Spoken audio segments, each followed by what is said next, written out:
Hi, we're going to start part 2 now and interview Phyllis for a while. We certainly have enjoyed listening to Mal's stories, and we'll look forward to having him come back in just a few minutes. But now let's go and review some of Phyllis's life. Phyllis, tell me how far back you can go as far as your family, things that you know. Your great-grandfather, you've got this wonderful picture. Tell me about him. Well, that's my grandfather, not my great-grandfather. Your grandfather. Well, that was my father's father, and he was a strawberry blonde, real cute little man. He was short with a nice mustache, and I remember him more than my grandmother because she died much before him. And he went to live with my father's brother and wife and child, and so we used to see him every weekend. And he was a very, very nice man. He came to my mother's on Friday night for dinner, and it was a nice relationship. What did he do? Do you remember what his occupation was? Yes, he was a woman's tailor. He designed clothes. In fact, I used to have a fit. My mother'd buy me an outfit in Marshall Fields, and he'd say, "I can duplicate that. Why did you spend that much money?" And he used to make the outfit. It used to upset me because I didn't want anything that was made by somebody. I wanted it from the store. And now we die for custom made. That's right. In fact, I'm waiting for a suit supposed to come in now. But and this was a picture of your grandmother and grandfather? Yes.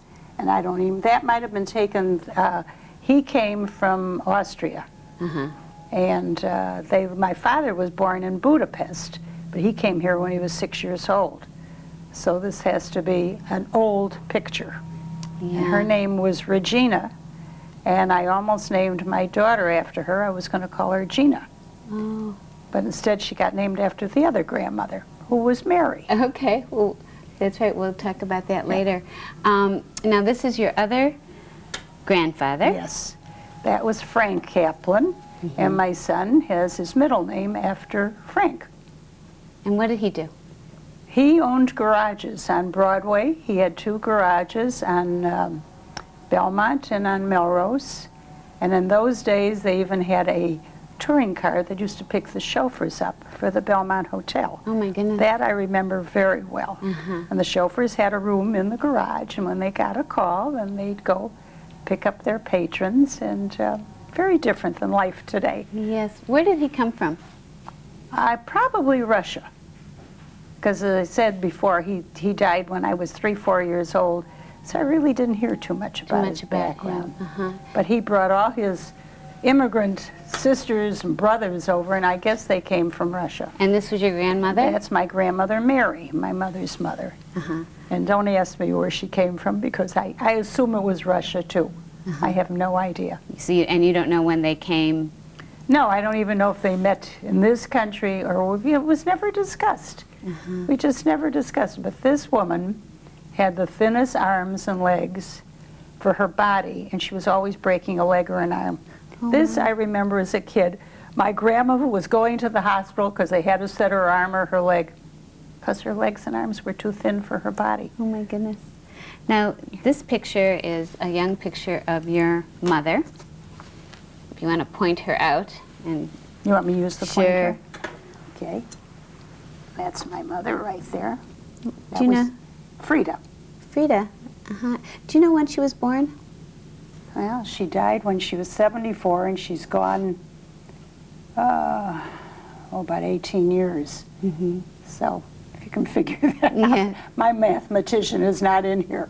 And was she born in Chicago? Yes, yes. And what was her family like? Was it a religious family that she was brought up in? Yes, I would say they were religious, and we had a kosher home, and which was very easy for us. I mean, we grew up like that, and it was a very warm, loving family. We used to go away in the summer, and we'd spend 8 weeks at a resort. My dad would come on weekends, and he would take 2 weeks in between that. And it was just a great life. It really was. Let's see a picture of your parents. Okay. Tell me what your mom's maiden name was, if you could. Kaplan. And what was her full name? Frida Kaplan. Frida Kaplan. And your dad? Was Sigmund Shaw. And how did they meet? Do you know? I haven't, probably at a party. In those days, I think that's what it was. In fact, I had found a picture of them where they were dating. She must have been about 15 years old at the time, and I don't know what happened to the picture, but I recognized them, immediately. So they went together a long time, I guess. And do you remember any of their friends or what they would do? No. They had outings. They used to go on boat outings and things like that, and picnics. It was a different existence in those days, and not quite as fast because everybody didn't have cars. Right. What about their family? Did your dad have brothers or sisters? My dad had a brother, Max, who was killed when he was 40 years old. How? He was in Milwaukee on business. He was in business with my father, and he was waiting for a car to take, or a cab to take him back to the station, and some kids plowed into him. Oh, and he was terrible. through. And I'll never forget that call. I was a kid, and that call came in. I still get chills, Sure. Yeah. So, And my father had a sister, Bertha, and we knew her quite well. In fact, I still see her children. I have no pictures of them. But in fact, the younger one is the same age as my son, Kenneth, Okay. and that was Andrea. And your mom, did she have brothers, She sisters? had 2 brothers, Eddie and Nate, and the sister, Elizabeth. And did they all live in Chicago? Yes. That was pretty lucky. Yeah, well, I don't know. I don't know how close they were. When did the family come to Chicago, or how did they come? Do you have any no idea? I have no idea. But everybody got here. Oh, yeah, they were all here. And how long were they married before you came along? Well, my sister was born first. She's 5 years older than I am, and they probably were married about a year when she was born. And then you were born, and this is a little tattered, but is such a gorgeous picture of you. I don't know how it got so torn up, but it did. I probably am about 6 months old on there. Tell me your birthday. June 14th, and I'm not going to tell you the year. You're not? No. Okay, you don't have to. So then you were born, where were you born? Illinois Masonic Hospital. And where did your folks live at the time you were born? Belmont and Sheridan. We lived there all my life till I got married. Really? Great. And you had a sister, which I'll show you a picture of her. This is a darling picture. I love these color photos. But we look more alike now than we did on there. Really? Tell me what her name is. Marjorie, and her hair is a little enhanced now. So we both have light hair. I was born with the lighter hair, and we have the same eyes as my mother had. So, what's your earliest memory of the two of you being together? we hated each other. Really? Oh, we used to fight like cats and dogs, because I realize now that my mother insisted that she take me a lot of places with her, and she resented it, which I can understand. Sure. And when I got older, old enough to date, she was married already, and we double dated.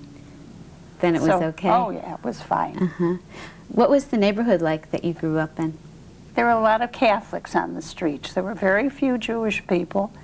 And every so often, I think they resented our being there, but we got along with the kids. Where did you go to grammar school? I went to Nettlehurst on Broadway and Melrose. And what kind of student were you? Fair, a good one. I did my homework. I was the studious type. And I made good grades. I went to Northwestern, so you must have done so I fairly made well. grades. Did your parents insist on you doing your homework? Did they keep after They you? didn't have to. They really didn't. I just knew it was the thing to be done, and I did it. Mel said the same thing. It must be the times that Maybe. kids just knew what they were responsible we didn't have for. that many outside things, I mean, sure, with the kids, and you played, and we took piano lessons, but you didn't have that many outside interests like the kids today with the baseball and everything, Right. This is such a beautiful picture of you. About when was that? Do you have any I idea? would say I was probably about 12 years old. What were your friends like when you were 12? Do you remember? Yeah, in fact, one of mine lives in the Hancock building. We are still friends. And who's that? Her name is Charlene Lavin now. It was Charlene Nadovich. And I introduced her to Mel's cousin. Mel was overseas at the time, and Marshall was overseas when we got married. And when he came back, I had 3 friends. And I said, take this one out first. And that was it. What was life like when you were little girls? What did you do for fun? Well, we went swimming, we bowled, and we went to parties, and that was about it. Was your family religious? Anything that you remember about that? Well, it's just that, you know, they went to temple, and it wasn't that we couldn't turn on lights on Friday or Saturday. They weren't that religious. How about kosher? My mother was kosher. Yes, she was. Now, I don't know if that was what she would have wanted or what my father wanted, but that was the way it was, and we just accepted it. Was she a good cook? Wonderful. Tell me what she made. Oh, wonderful. Anything she made was good. Mel still remembers her pineapple turnover cakes. And she was a good cook. Never used a recipe. No. No, and she just a little this and a little that, and that was the way she cooked. And Thanksgiving or Christmas, Hanukkah, whatever you want to call it, she used to have my father's family, and we were always there. She always, until she really couldn't do it anymore, and we hollered at her. And then we started to go to Eli's. He had a private room upstairs, and we used to go there. She said it's not the same, and the kids didn't feel it was the same either. But there came a time when she just couldn't do it anymore. If you think back to that house where you had all these good meals, Yeah. do you have a favorite spot in that house that you could sort of describe to me? What was it like? Well, we ate in the dining room when company. Otherwise, we were in the kitchen. And it was just always happy. We never heard screaming or yelling or obscenities. I mean, they just didn't talk like that. Was your father's work a big part of those conversations at night? Sometimes. My father manufactured men's neckwear. And he didn't work on Saturday, so he took the weekends off. And we had activities together, you know, nothing spectacular, but it was pleasant. Did he work with other family members, or was he in business independent? He had been in business with his brother. He had taken his brother in because the brother was younger. And then when he got killed, my father just went on by himself. And did that for a long time? Yeah. He got sick, and he decided he was going to close up the factory. And at that time, my husband was working out of his office. So Mel closed up the office and everything, and they let people go that had been working there for years and years, but he just... What was the name of the company? It was Shore Brothers, S-C-H-O-R-R. And the name on the ties net was Stetson. How come? That was the name they chose. Do you have any idea why? No. They just decided, I guess, it was a good name, and that was the name they used. Do you have any of those ties left?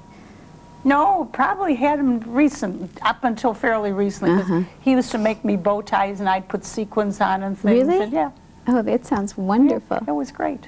Great. How about family events?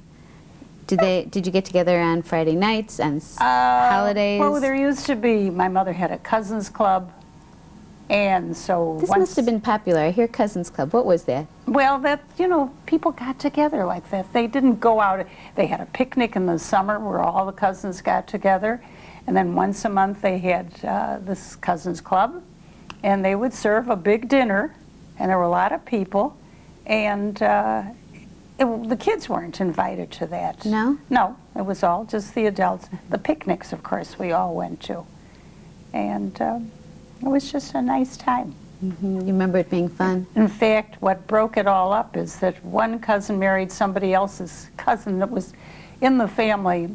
A cousin married a cousin? And it remotely related. And it didn't work out, and that was the end of the cousins club. As happens in many families, absolutely. So, And how about school? You said you went to Nettlehorst, and then where did you go to I high went school? to Sen. We decided we didn't want to go to Lakeview because there was a branch to go to, and we felt the branch was like being in grammar school again. So all our mothers went and got permits for us, and we went to Sen. And we were spoiled little girls because we used to get together and take a cab to Sen in the morning. That sounds very fortunate for that time. So, well, cabs weren't what they are today. They weren't that expensive. And then we took the bus home. And, Mel was talking a little bit about seeing the Depression. that Do you was a remember little that at all? before my time. So Anything that you can remember that was going on no, sort of around? because if it touched my family, I didn't know about it. I really didn't. I mean, there was no such thing as that we couldn't buy enough clothes or lacks of food on the table or anything, and we still went on our vacations. So it really didn't touch me. Did you see Prohibition at all? Nothing that you can remember that affected you? Mm-mm. Okay, then when you were in high school, and this picture, is that a high school picture? Yeah, I probably was about 16 at the time. It's a gorgeous picture of you. With the pearls on, of course. Pearls, that was a prereq. what everybody wore. Absolutely. Now I never wear them. That picture is very dramatic. Was that for an occasion? I think I sent it to Mel when he was in service. Ah. I think that was the whole thing. It's a beautiful picture. What did you do in high school? Were you in clubs or any theater or anything like that? Not theater, but I was in clubs, but don't ask me what, I don't even remember. I used to date the fellow that was head of the theatrical section. In fact, I went to the prom with him, as a matter of fact. Tell me about some of those dates that you remember. They were very pleasant, and in fact, one of my first boyfriends, when we were in Palm Springs this winter, I saw he passed away. I didn't even know he lived there. I thought he was in L.A. And when I saw his obituary, it kind of got to me, you know. Sure. Where did you go, like, on dates? What did We the went kids to the do? Shapery, which was before your time. And we went to the... Could you go there as a high school person to the Shapery? It wasn't like a drinking age. We couldn't drink. Oh, we didn't. okay. We drank Coca-Colas. And in fact, when Mel and I got married, my mother came to visit us before Mel went overseas, and they asked me if I was old enough to drink, which I wasn't. And my mother said, well, I'm her mother, and I allow her to have a drink, so I got a drink. I mean, it wasn't that important, but that's what it was. But we used to go to the College Inn of the Sherman Hotel, and there were all kinds of dancing places in the hotels. The Fontainebleau in the LaSalle Hotel at that time, the Conrad Hilton, which was Stevens. They all had small combos and that we could dance to. It was fun. It really was. That's great. And did you get dressed up? Was that? Oh, yeah. Yeah. Oh, yeah. After it was Friday and Saturday night, you had to get dressed. And was it expensive? Do you remember? I have no idea. I don't know what to relate it to. I really don't. I know that Mel was talking about going to the movies, and that was so inexpensive. Yeah. So going to this was like a big night out. Oh, yes, absolutely. In fact, before Kenny, my son, was born, we went to the Shapery for a last spurge before he was born. And I thought, oh, we're really spending a lot of money. What it was, I can't tell you. But you knew it was special. Oh, it was special. And how about music from that era? What kind of songs do you remember? Well, the music that you hear, the Glenn Miller's things, I had them all. I had Tommy Dorsey's music. In fact, I've still got them. Artie Shaw's. You have the records? Wow. They must be so warped, though, by now. But this one friend that I had used to bring me a record every weekend. Really? That was a cool thing to do. Yes. Were these 45s or the big records? They were big. The LPs? Something like that, yeah. So... but you don't remember a song in particular that you liked? Well, Stardust was my favorite, and still is. That's a favorite? Okay, and who did that? I don't even remember. Hoagie Carmichael. Oh, see? Okay. And That's before your time, but I like the song. It's a beautiful song. That was always my favorite. Anything else? No. How about movie stars? It wasn't a movie star conscious, really. I mean, we enjoyed the movies and we used to go, but I don't remember anybody in particular that stood out. No. How about books? Did you like to read? I loved to read. I used to read all these Nancy Drew mystery books, Patty Field book. I mean, I used to go through the Patty Field, what was her story? This was a girl who lost her parents when she was young, and she went to a different relative like every month or every couple months, I don't remember. And it was the way that she was brought up in each one of these houses. One, they were very neat, and so she kept everything in order. Another one, they weren't neat. If her slip strap broke, she pinned her slip strap. So it was going through phases of growing up, and it was interesting. It's a shame they don't have some of these books out now. Yeah. And how about when you got to high school? Were you a good student? Did you like going to school? Yeah, I tolerated it. It was fine, and... Was it unusual, I had asked Mel if it was unusual for him to have gone to college. Was it unusual for a woman to have gone to college at that age? No, because my friends all went. We all went. The only stipulation my father had made was that my sister and I could not go out of town to school. We had to stay in the city. So in later years, when a lot of my friends married and then moved away anyhow, he says, I guess I shouldn't have been so strict. I said, now you tell me when it's too late. Absolutely. But it was nice. Did you have a job while you were growing up? No. Never had to work? Mm-mm. Well, that's nice too. No, I don't know if it was nice or not, but that was life. Did you drive? No, I didn't drive until after Marnie was born. Really? Because we lived at Sheridan and Belmont. My dad didn't drive. And we used to take a cab or the bus wherever we went. So there was no car in your family? No, until I got married. And then we bought a car. That's very cool. And you had boyfriends, obviously, before Mel, a few. In fact, one introduced me to Mel. Okay, why don't you tell me that story? Well, I used to meet him going to Northwestern, and he said, this was before I dated this other one, he said, I've got a friend I'd like you to meet. I said, I'm really not interested. I really wasn't. And he said, well, do it as a favor to me. So I said, okay. So I met Mel. This was at Northwestern. And they were supposed to allow him to graduate. And after he enlisted, they pulled him out a week later or something. And I started to date this other boy, and who was extremely wealthy. And my mother says, oh, don't you like him? I said, you like him? You want to marry him? You marry him. He's not my cup of tea. And I can remember that discussion. And then, of course, Mel came in, and we wrote letters, and this fellow said to me, I'm sorry I introduced the two of you. I shouldn't have done that.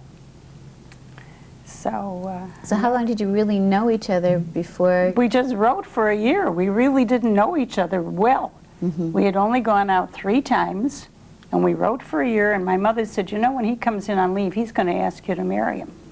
I said, don't be silly. I'm not getting married. How old were you? I was young. How old were you? I was 18 when I got married. You were young. So when he came in and he asked me to marry him, I said yes. And I went home and cried that night. Why? Because I thought, what am I doing? Why did I say yes? Oh my goodness. But it worked out, as you know. It's 55 years later. That's right. But you probably were so nervous. Well, it was fine. It was fine.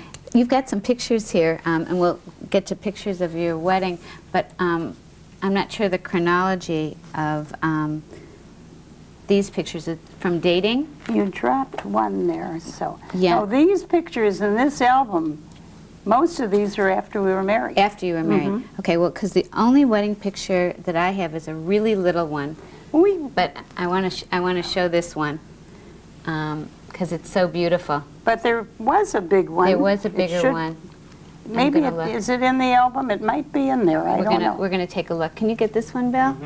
Phil, you want to hold that for a second, and then I'll look in the book. Because we did have a big one used to hang on our wall. What I love is that you put together this book of all these things when you were dating. I want to show some of them. If it wasn't Oh, here's a one wedding. of me alone, yeah. Here's a big wedding picture. Bill, can you get this one?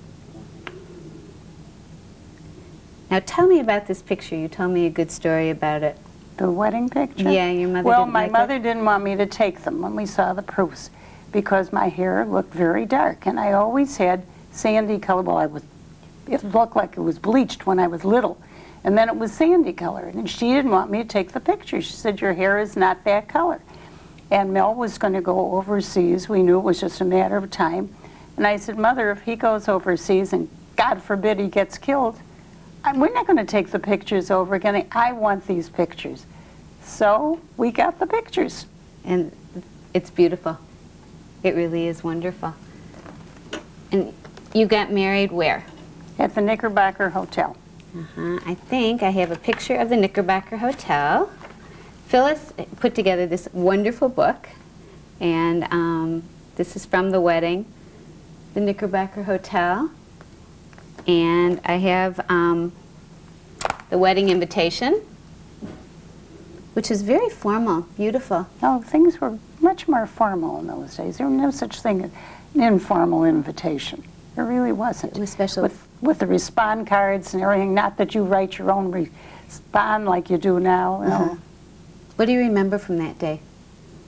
Well, it was a beautiful day, and Mel and his cousin came to pick us up to go to get dressed at the hotel. And that night it rained. And because we were out on the terrace at the Knickerbocker, I don't know if it's still made the same way it was. And somebody said, that's good luck when it rains. So Very I Jewish. guess it was okay. To find that out. I think it opens from There's there. some pictures in here of, you've put together this book of wonderful memories and pictures of the two of you together. This is great. Do you remember this? What this is from? Yeah, that's Slapsy Maxie's from Los Angeles. Slapsy Maxie was a comedian, and he was the host at this. I don't know whether he owned it or not, but he was the host at this nightclub. And we splurged when we got married that we'd have a little time. And as far as most of the things, the way I put them together was Mel was working at home, and he was finishing school, and so I had a lot of time, and I used to do these things. Well, it's so cute because on the picture it says, you wrote, this was in September 5th, as a matter of fact, 1944, you wrote to the man I love, and you signed it Phyllis, and he wrote to the only one I'll ever love, Mel. Which, can I blackmail him for that? You bet. It's wonderful. And this is another one from Slapsy Maxie's. Now, you were in California, why? Because Mel was going overseas. And we didn't know if we'd have 2 months or 6 months or what. We had 6 months. And we lived in Fresno, California, which is not the greatest spot in the world. Well, this is great. And in this one you wrote, darling, a moment of the happiest days of my life. God, how corny It's a can you get? romantic couple. So handsome. I tell So you, cute. young and innocent. huh? No, beautiful. It's great. Let's see if I can find another one. This book you put together, that was wonderful. Another one of their nights together. And Mel wrote, to my wonderful wife, this time won't be the last time I'll be seeing you. I love you. Oh, God. Can I blackmail you with any of this? Well, we're going to keep all this. And then there's a lot of things in here, notes that Mel wrote you. You've got a bunch of, back here, you have really cute, where you save matchbooks, and that was matchbooks from the places you were together. That was certainly a thing to do. And where you wrote down what you had been and when you went together. This is a terrific book. Let's see if there's one more picture that we can share. Oh, this one is a good one because you can tell me about the people in it. This is who you fixed up. That's Mel's cousin, Marshall, and she was my best friend from the time we were 10 years of age. And that's the two that I introduced, and they're married, it must be 53, 54 years now. And you wrote, my darling, I love you tonight and every night. God, did I say those things? You did. Pretty cool. Really wonderful. What was it about Mel that attracted you? I think he was a go-getter. He was intelligent. And those were the things I looked for in a man. I really did. He was handsome. I wouldn't tell him that now. He was thin. He didn't have that belly. And he was just, we just seemed to click it off, you know, when we met. And that was it. What was he? He was a student at the time, and Yeah. then going into the Army. Were you nervous? Yes. In fact, I got a letter when he was overseas. We had been very friendly with a young man and woman who shared, we had been a house that was divided into 3 apartments. And this woman and man had a little boy, Chris, who used to come and knock on my door all the time. And the last thing that this man had done, he was in Hollywood. He did 40 seconds over Tokyo, or 30, I don't remember what it was. And they were our friends. We used to sit on the floor and play double solitaire at night because nobody had any money to go out with or anything. And Norman was supposed to go overseas before Mel. And it happened, something was wrong with him, so they held him back.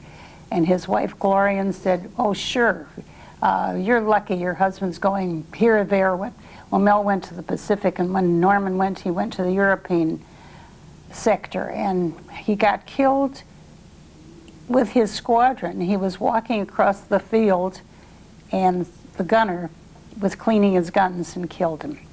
And she was bitter at the whole world. And she wrote to me one day, she says, "Oh, I heard Melvin was killed, and I heard this one," and she's naming people from the squadron, and I was absolutely beside myself. Sure. Because I kept waiting for a telegram to come. I really did. Well, as you know, it didn't come. And I corresponded with her for a while, but then I broke it off. Yeah. But What did you do during that time that he was in the war? well, I used to go down and help my dad in his office, because there was a shortage of help.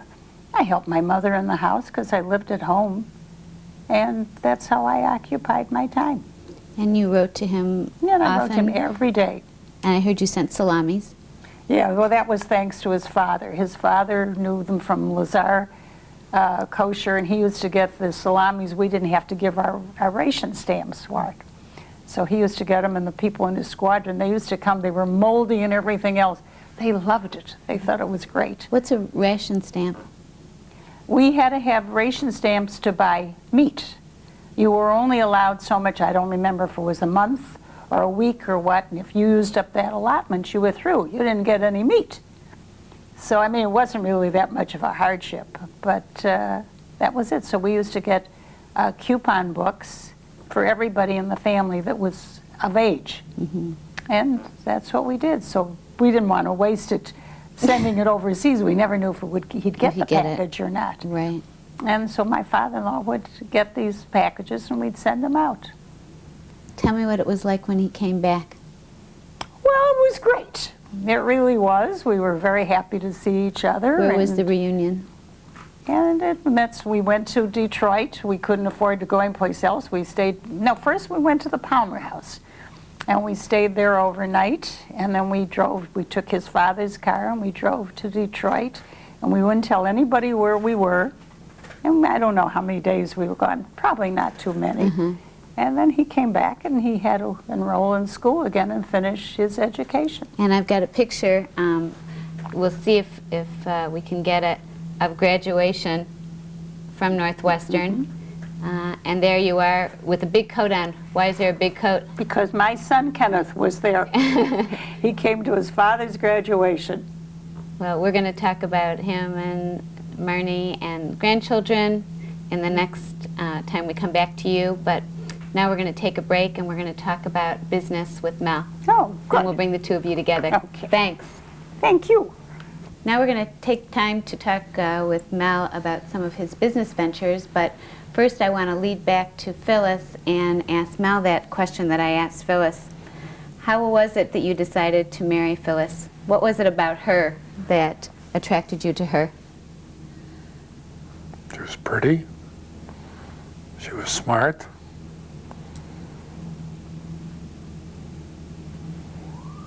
We just hit it off. She was different than other people you had met before? Yeah, different enough that I wanted to marry her. Mm-hmm. You know, kids nowadays, they say, how do you know you want to spend the rest of your life with somebody? Well, we were fortunate. We were lucky.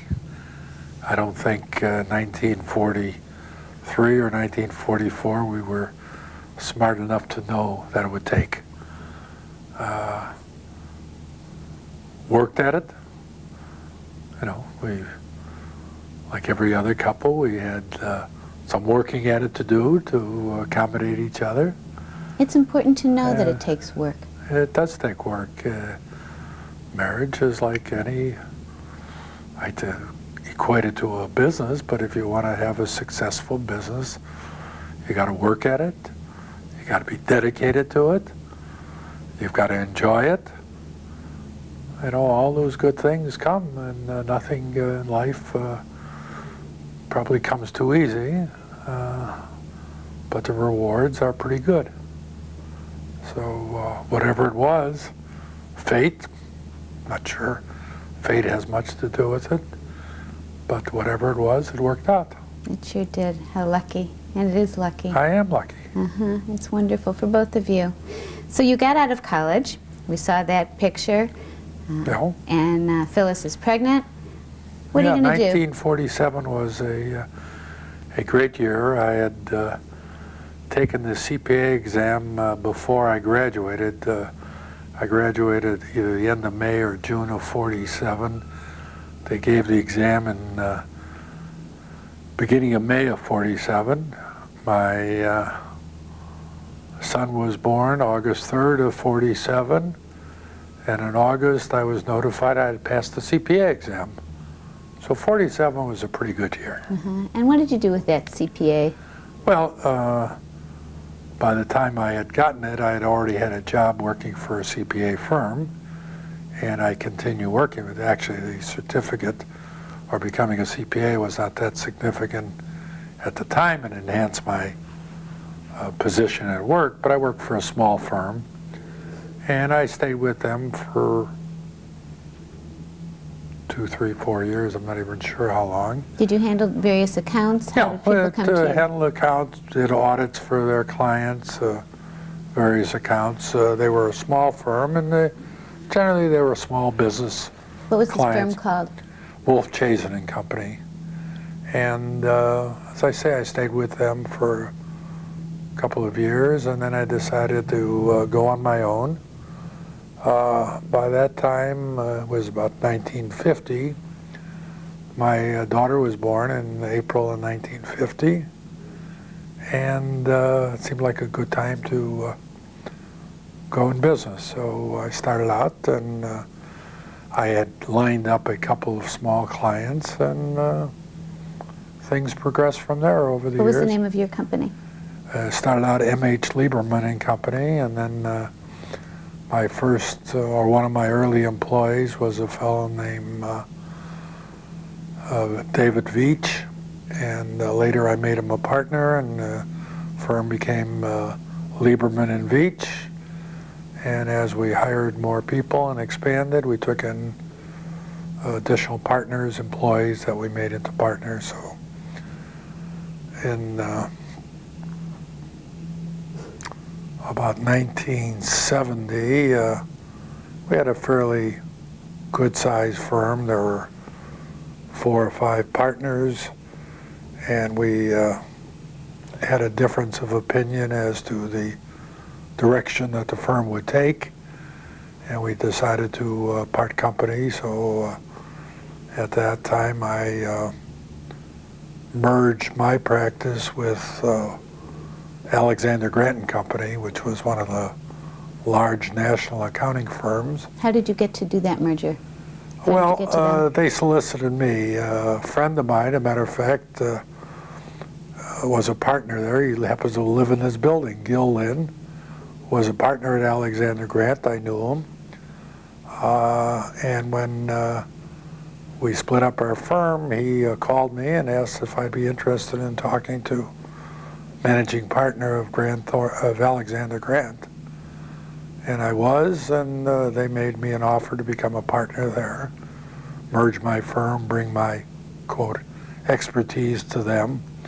At that time, I was, I suppose, sort of an expert in governmental accounting. We had a number of clients, municipal clients, some state agencies, and Grant Thornton. I say Grant Thornton. Alexander Grant later changed their name to Grant Thornton.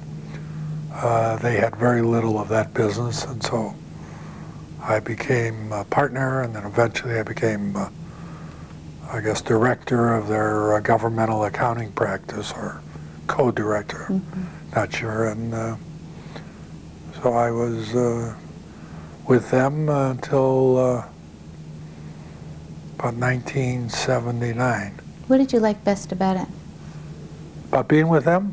Or about being an accountant? Well, I loved being an accountant previously. Actually, I liked it a lot more before I joined them, because you became good friends with your clients. You became a confidant. You knew all about them. You knew their families, their problems. So certainly all their finances. You were looked upon as not only an accountant to keep their records, but as a friend who could help them financially, decide what to do financially.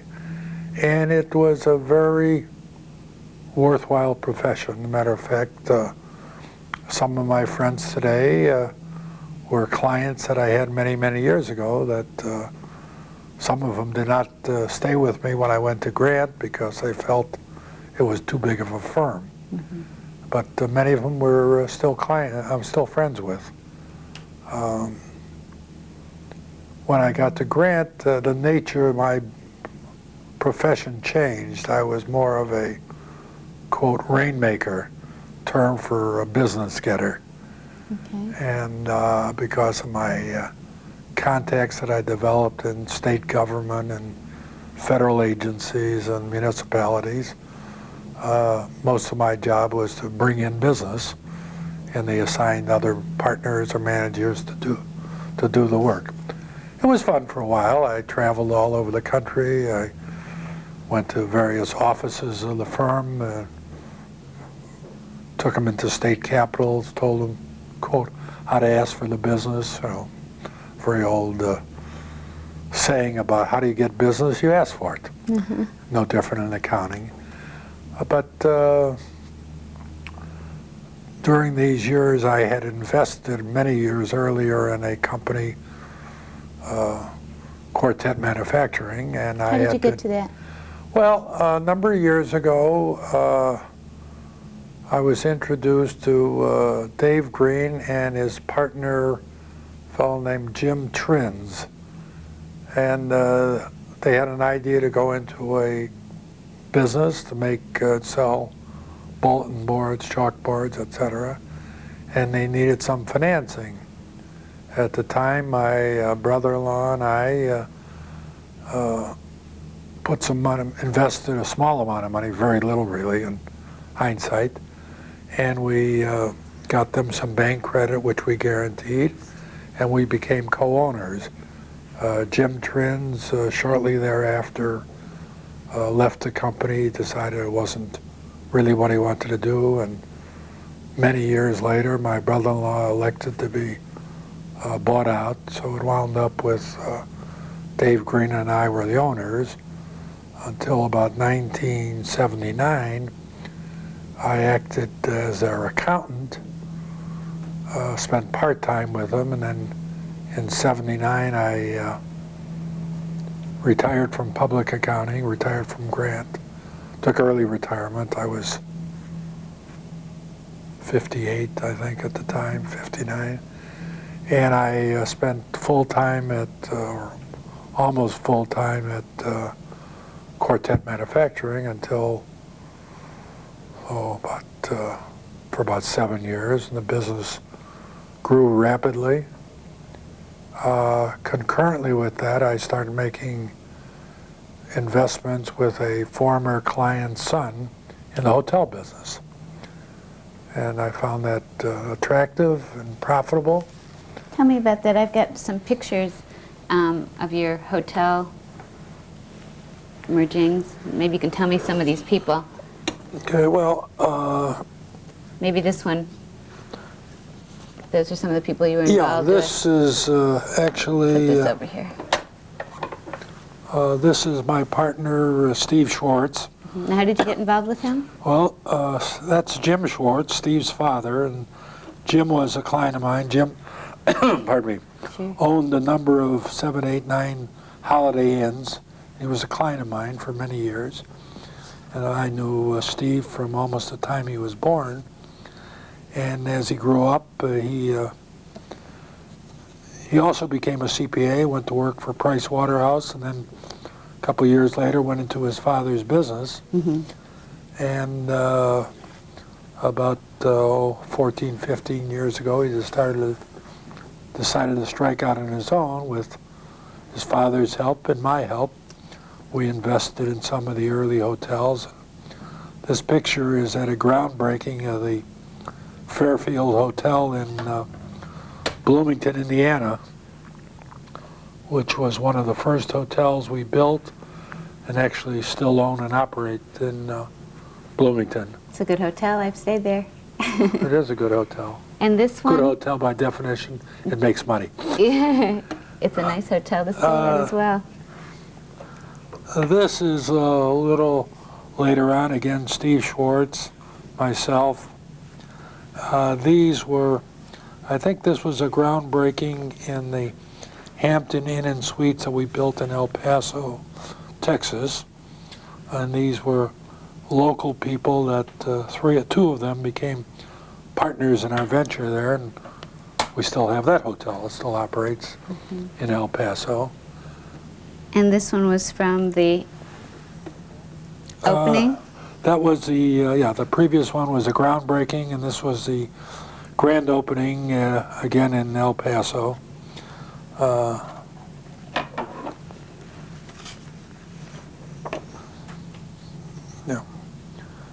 These were the two local people, our partners, and that's a picture of me, my partner Steve, his two sons, and Eileen Higginbotham, who is our director of sales, was then, is now, hopefully will be for a long time. Good. And this is such a nice picture of the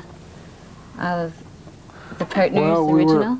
Yeah, this again, Steve and his father Jim and myself had a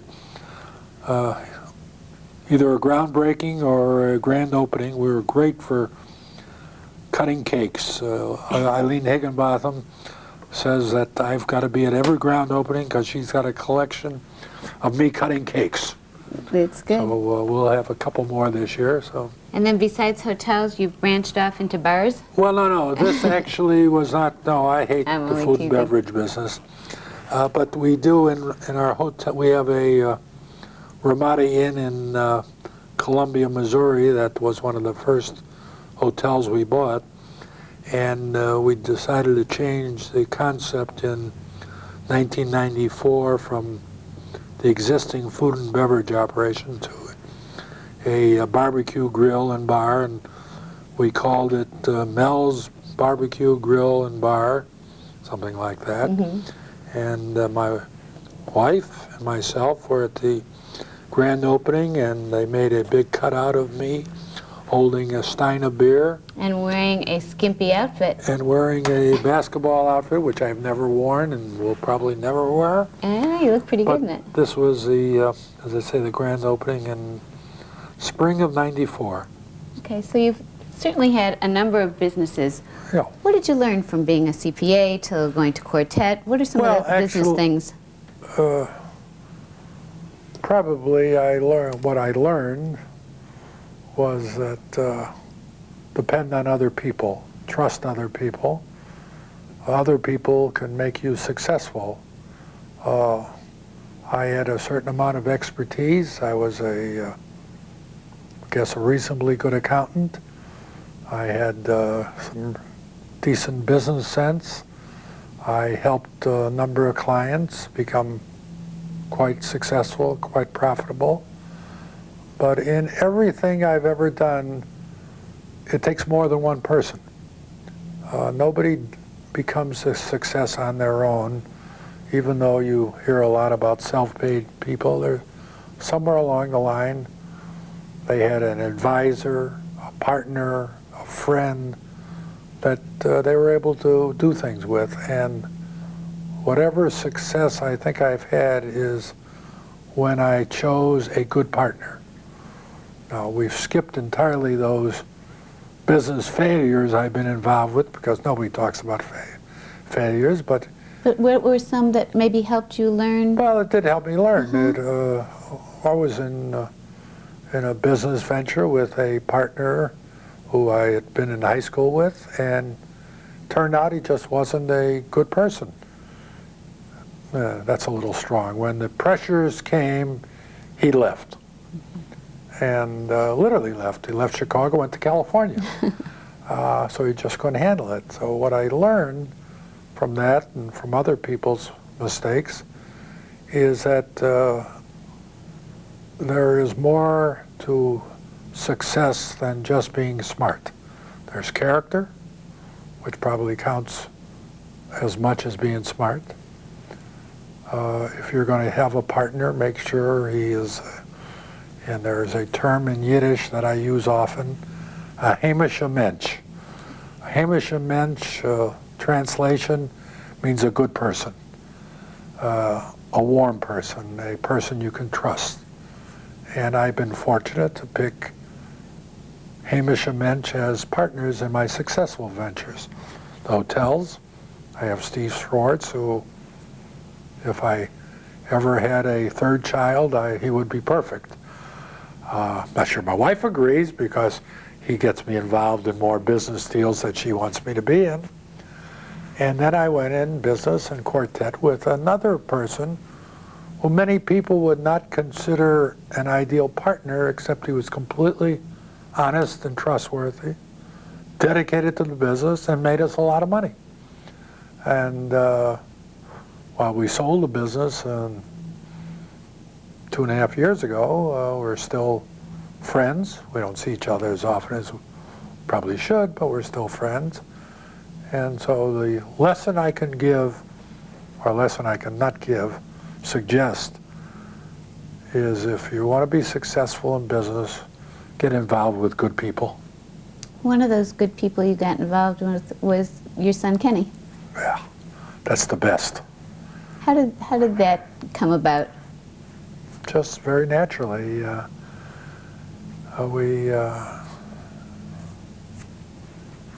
Now it's difficult.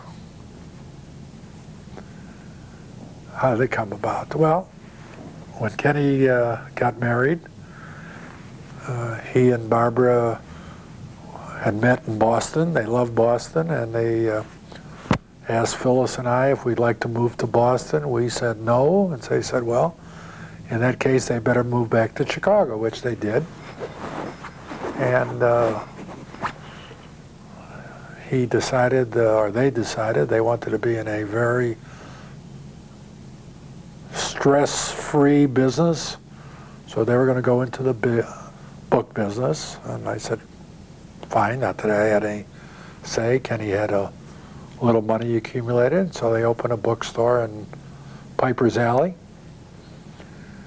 And the two of them worked there, and when my first grandchild was born, Phyllis and I became babysitters so they could both work in the bookstore. But my son, who said he didn't want any stressful operations, had something in him that said he had to expand. So he started opening up additional bookstores, and I think he wound up with 5, 6, 7 bookstores. And about 22 years ago, he opened up one in Coconut Grove, Florida, and he offered my daughter, his sister, a job of running the store. She had worked in the stores part-time while she was going to school, and she accepted, and she moved to Florida 22 years ago to run the stores. As he was in that business, he decided to expand into other kinds of business, gift businesses, various things. And what advice did you give him along the way? well, what advice? Work hard, I suppose, is about the only advice you could give.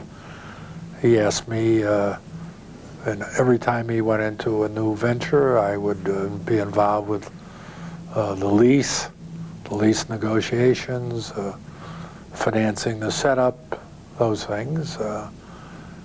But my son is a very bright young man, still young. Okay. And he knew what he wanted to do. It got to the point, though, that the business got a little bit overwhelming and no longer was profitable. Various things happened in the book industry. The big companies, were taking over the industry, and the small bookseller was fading out. And about that time, going back, while he was still in school, he had worked part-time at Quartet Manufacturing in the shipping room. And then after he graduated, he worked as a salesman for the company, going out more as a detail man, going out to stores, seeing that, like Sears Roebuck, seeing that the product was displayed properly.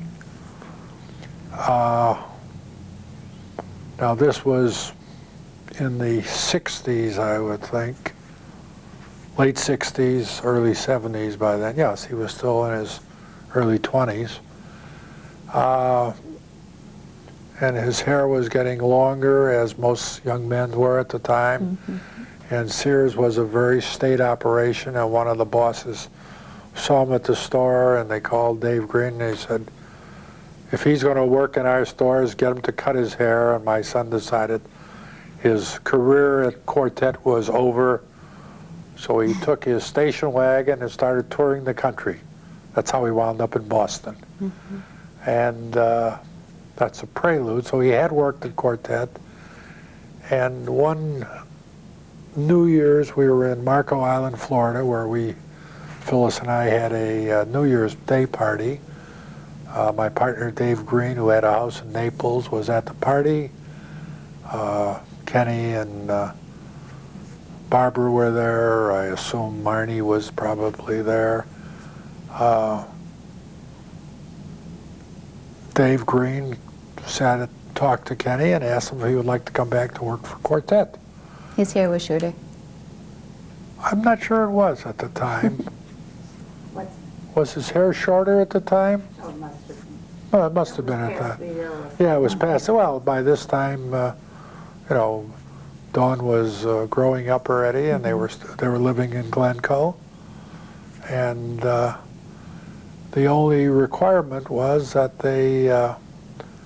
he had to move to California, because Dave wanted to open a office and a warehouse in California, and he wanted Kenny to run it. So Kenny agreed, and within a short time he closed up or sold out his stores and his business, and they moved to California.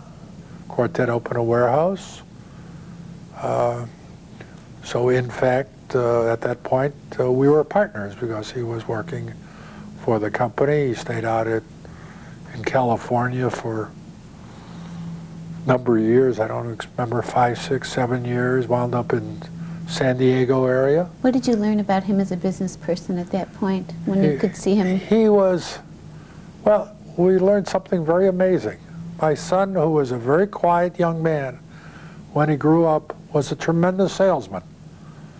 And if you had asked Phyllis or I when he was growing up if he could sell anything, we'd say absolutely no, because he was always shy, quiet, but he turned out to be, but he had an ability to build a rapport with people that was almost unbelievable. You probably know it to this day. Absolutely. In his own quiet way, he's very organized, very efficient. He plans a lot. And he gets a lot of things done. And so our business on the West Coast grew fairly substantially, to the point that Dave and our other executives in Chicago wanted him back in Chicago, because they wanted him to do nationally what he was doing, not just on the West Coast, because he had moved further east. He was covering the Rocky Mountain states and everything west of Chicago, really. And so they, with great reluctance, he moved back to Chicago. They were very happy in California, and yes, they didn't want to come, but they came back, and for 3 or 4 or 5 years, he was the national director of sales, the vice president of the company, and the company continued to grow, not just because of him. We had some good executives, and he became very successful. Concurrently during that time, we started, as I say, investing in the hotel business, and every hotel we invested in, that I invested in, my son and daughter invested in the same hotel. So today, every hotel we own is owned, all of our family holdings are owned by anywhere from 3 to 8 members of the family, depending on when they came along, including Dawn, Dana, and Seth, and Barbara. Maybe that's one of the reasons when I talk to your children about you, the word that comes up so often is generous. Besides kind, warm, intelligent, but generous. Well, maybe generous. I happen to believe in family. Everything we have is available for our children. Hopefully they won't have to wait till we die to get it. Are we doing the right things? I often wonder. I often wonder how good it is to make it too easy for your... I no longer wonder about my children. My son and daughter, my daughter-in-law are great. I have no problems. Making it too easy for your grandchildren sometimes could be a problem. Obviously, I shouldn't say obviously, but as far as we can see, they will never have any financial burdens.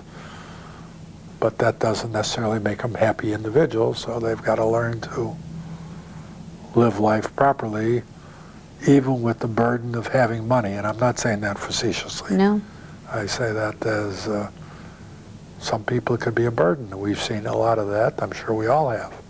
Sure. Hopefully there will be enough direction given and love given that they will turn out all right. So far they're pretty good. I'd say so too. And you're still involved in business, and you're going to continue to always be involved in business. Do you find it fun? Challenging? Very exciting. A lot of fun. I talk to Steve Schwartz probably every day. We talk business. I don't care if he's in California or Texas. He calls me. And when he's in Chicago, he calls me at about 5:30 every afternoon. We talk until he gets home. He calls me from his car on the way home. Takes him 40 minutes to get home. We talk about business, about hotels, about family. What are some of the exciting projects that are coming up? Can you reveal them? Well, we're currently building 2 hotels are near completion, one in Peoria, where we're building an AmeriSuites hotel, and one in Bloomington, Indiana. We're building a 3rd hotel. We own 2 hotels now in Bloomington, a Hampton and a Fairfield. We're building a suite hotel right next to our Fairfield. We are finished all the negotiations and the contracts, and we will start building an AmeriSuites on the expressway in Chicago near Cumberland and the expressway. That'll be a big project, 250 room hotel. And that's exciting. It's exciting. I'd say. And then, So you have a few things going on. well, I hope to have a lot more. That's great. I'm sure that you will. Yeah. We're going to bring... The answer, my wife says, why do you need another hotel? And obviously, I don't need another hotel, but business has always been exciting for me. It's fun. Kenny, you asked me about our business connection. Kenny handles, with the exception of hotels, which we own in the family, he is responsible for all of our other investments in the family. And he's got great judgment. He can make any investment that he wants with our money. He usually tells me before he's doing anything, and I mostly concur. And when we do anything together, like hiring an advisor for stocks or bonds, we do it together. So he's got a great sense of what is right and how to do things properly. It must be wonderful to have that bond. I think so. I know so. Let's talk about your children. We'll bring Phyllis in, and we'll talk about the children and the grandchildren and a couple of other things. All right. Now we're going to talk with Phyllis and Mel about their kids and their grandkids, some of their friends, trips that they take, and kind of catch up on what's going on now. But let's go back a little bit and talk about children. Who can tell me why you decided to have them? It was the thing to do. Okay. And I always loved children, and I think Mel loved children. And so it was just an automatic thing that we wanted to have them. And how long after you were married did the first one come along? And Well, Mel was overseas. What did we decide yesterday? A year and a half or whatever? Yeah, when I came home in February of 1946, so it was about 17, 18 months later that Kenny was born. and who was Kenny named for? My grandparents, my grandfathers. Kenneth was after my father's father, and Frank was after my mother's father, because I didn't know Mel's grandparents at all. And, but it was funny, well, it wasn't funny, we waited till Mel was almost through school, and when Kenny was born was when we got the notification that Mel had passed the CPA exam. I had just come home from the hospital, and we had the notice that he passed the CPA exam. Great. So it was good luck. It was very fortunate. And then we decided we wanted children 2.5, 3 years apart, and that was Marnie. And that was Marnie. And who was Marnie named for? She's named for my grandmother, who was Mary, and I didn't like the name Mary. So I said to my mother one day, I was talking to her, and I said, how would you like the name Marnie? And she says, whoever heard of that name? I said, well, I just like it. Where did you come up with it? I don't know. I don't know, because it was after that you heard about Marnie Dixon, the singer, and other people. But in fact, I met a girl yesterday whose name was Marnie. And I said, but you're much younger than my daughter. So that's how it became Marnie Sue. Sue was after Mel's grandmother, who I didn't know. What were some of the things that you can remember about Kenny when he was little, very little? He was good. He was as good as he could be. He never gave us a moment's trouble. He really wasn't. Until his sister was born. Then he wasn't so neat, or that he used to get very angry when she could crawl around and muss up his toys and that. Then he stopped being so neat, because he figured, what was the point of his putting in? And when Marnie was small in a crib, Kenny used to let the side of the crib down, and so she'd fall out. Sounds She never typical. got hurt that we know of, but Fell on her head. yeah. And what was Marnie like as a little girl? Well, she was a cute little girl. She was nice. Both my children were nice children. Never caused too many problems until they became, probably high school age. And then How do they do in school, each of them in They did grammar fine. school? they did fairly well. Marnie was a better student than Kenny, because Yeah, Marnie was better. I think she was more conscientious about it than he was. And they were both curly-headed. They had curls all over their head.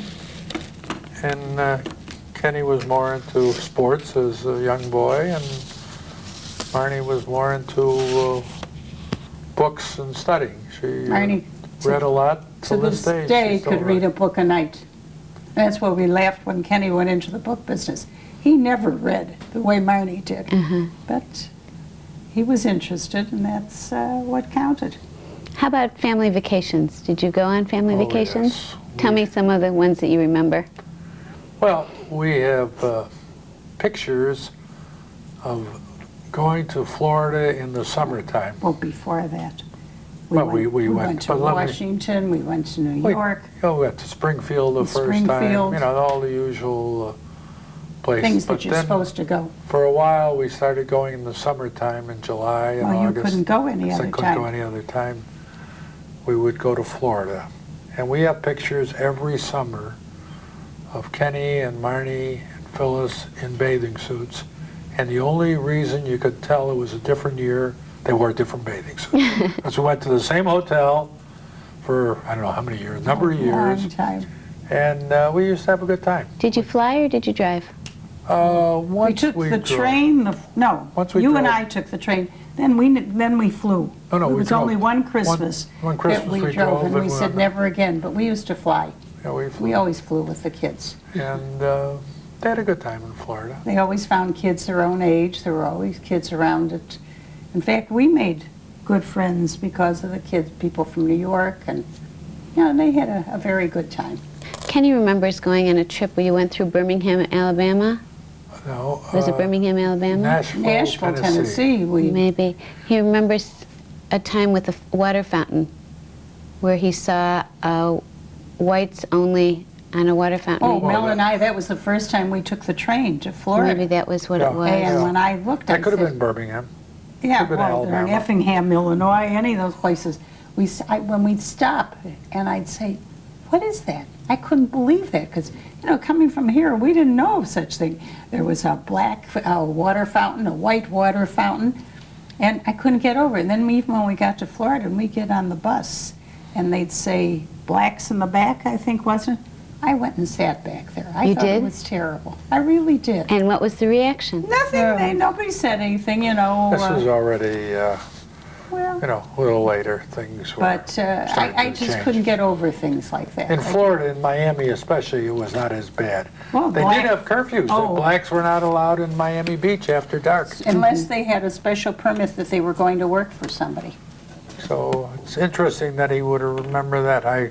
Because we had friends that lived in Nashville, and one time we drove, we stopped in Nashville And we to got visit stuck them, there. and we got stuck there It because was they a had snowstorm. snowstorm, and Tennessee doesn't know how to deal with snow, so we were stuck there for a few days. And our friends were thrilled to death because she kept saying, "Stay longer, stay longer." And I said, "No." Southern hospitality. That's right. Do you remember where that was from, this picture? Was it a bar mitzvah? Or? It I strikes think me as- that was Richard's wedding. Wasn't that That's right. Richard? My nephew's wedding. It's such a cute picture, both of them. Yeah. I thought maybe it was a bar mitzvah. Was Kenny No. bar mitzvahed? Yes. Yes, Oh, he yes. was. Where was that? At the Belden Stratford Hotel. And was it a big party or? Oh, yes. Yeah, We had a big luncheon in the temple, and the next night, or that same night, I don't remember now, we had a big, big party Yeah. for them. He had 40 of his friends there alone. Yeah, all our parents were still alive then Yeah. for that. And who were some of his friends that you remembered? Jeff Greengoss, Gary Greenberg. Did you like his friends? Yes, he had very nice friends. He really did. And how about Marnie? Was she bat mitzvahed? No. No, she got sick. Marnie used to have a lot of earaches and lung infections, and she stayed out of temple for a while. And the director they had at that time, she went back to the temple one day, and she came home. She said, "Mother, there was a substitute." And she said, "I was very unhappy." And the director called me, and he told her, "If you're not back by tomorrow, forget it. Don't come back again." So Marnie was very feisty, and she says, "I'm not going back again." And she never went back. Marnie was very feisty in those years. Yeah, she was not as pliable as Kenny. But when she talks about you, and we had a conversation, she said that she might not have been easy, but that she was very fortunate, she says, to have had you as parents, because you understood her and you let her be herself. And there's so many parents who don't do that. And Sometimes it's not so good, though, to let them be themselves. I'm never sure I understood her, frankly. Because she was difficult growing up. She was difficult through high school, early college years. But She then we did changed get when to she- know each other well. When she was about 18, she Yeah, she started changed. She changing. really did. She realized we didn't each have two heads. And maybe we did know something. Yeah. But she tells this darling story about being lost in a crowd once, and she lost you, Mel. She couldn't find you. You were in a crowd, and she said the way that she spotted you was you had a bald spot in the back of your head, and she said when she saw that, she felt so secure. It was like she knew that she could never lose you again, and it's been something that she feels, that closeness, that security, because she knows that no matter what, you're both there for We her. always told her that. We said the door always opens for you. The door is never closed for you. And what a wonderful thing to tell a child, especially when they you know, are not always behaving, or and certainly all of our children can cause problems, but she said that she always found you to be so open, and that you were always there for her. And she knew that raising the family for you was a priority, that even though you were very involved in work, that family came first. It always did. And for her, that was wonderful. Both Kenny and Marnie talked about education, how much you valued education, but both of them said you never pushed.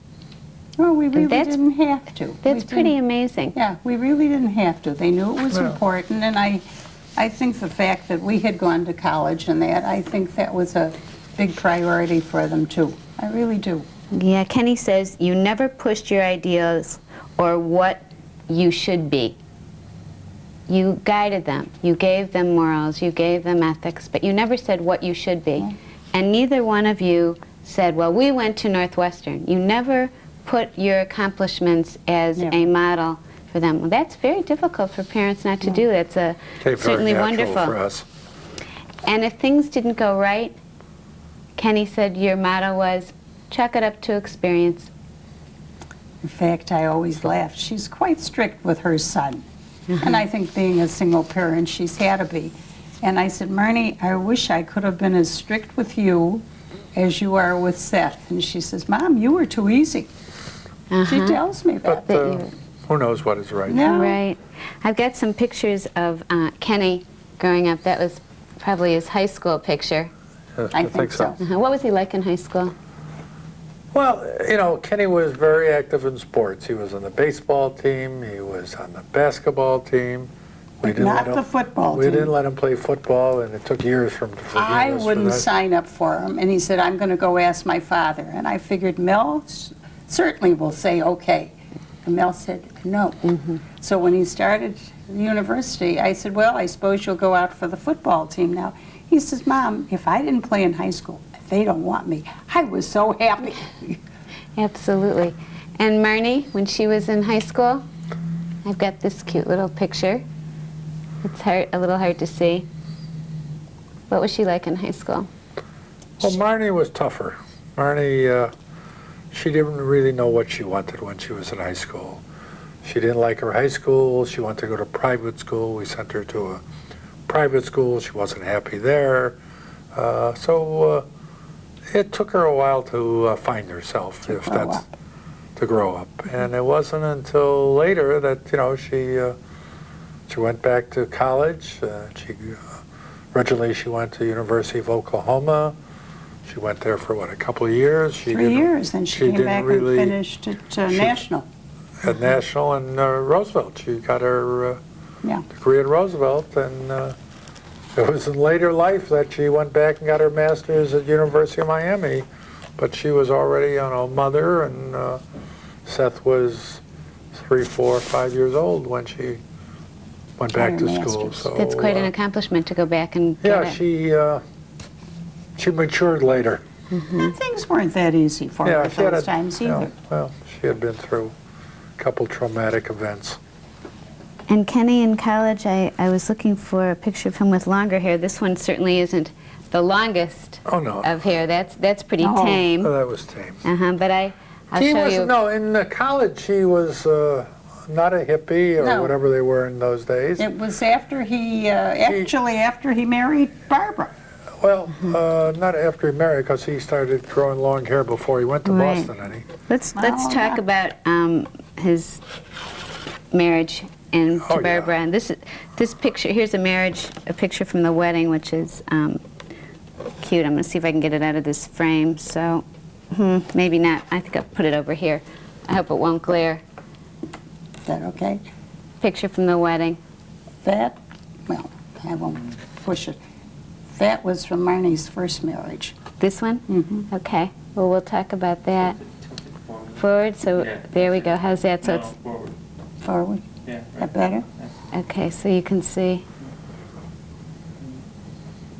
Yeah, that was Kenny and Barbara's wedding in Cincinnati. October 17th. October 17th. Coming up, their anniversary. 19 It's going to be 28 years. What did you think 1971. when he brought Barbara? We loved her immediately. Well, we met Barbara.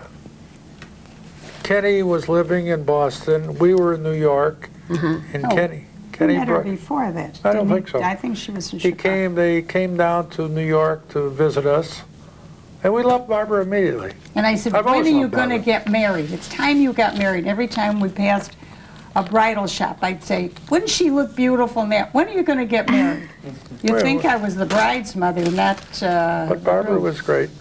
Barbara was good for Kenny, and as I told her, if she could handle Kenny the way he looked in those days, Well, she was a hippie, too. Yeah, She she was. delivered Dawn. She had blue jeans on, or Well- overalls or something. Right. I want to show a picture of that when she delivered Dawn. There was a good story. This is Barbara in the hospital. If you can yeah. see this picture of all that hair. Of And course. she used to straighten her hair. She used to wind it around her head so it would be straight. When she told me she really had curly hair, I didn't think it could be that curly until she stopped straightening it. And tell us how you brought Dawn home from the hospital. A friend of mine, George Haynes, had a Rolls Royce, and I induced George to get a chauffeur's cap and No, that he had himself. He Oh, he had had the one, chauffeur's okay. cap himself. and I induced him to pick up Dawn at the hospital, and as they were leaving, and the memorable phrase that my son used when he saw No, your daughter-in-law said it. my daughter was, What she said to Dawn, she said, "You better look at now and take it all in because it's all downhill from here." Is that so what you're referring to? we drove off. These two hippies drove off with their new daughter in a Rolls Royce limo. Here's the hippie dad. Oh yeah, great picture. I said that was Oh, that- Jesus Christ. This next one is the classic, though. They I was- think I can blackmail him with the Yeah, next the one. hippie dad, and when he took off his hat, he looked like that.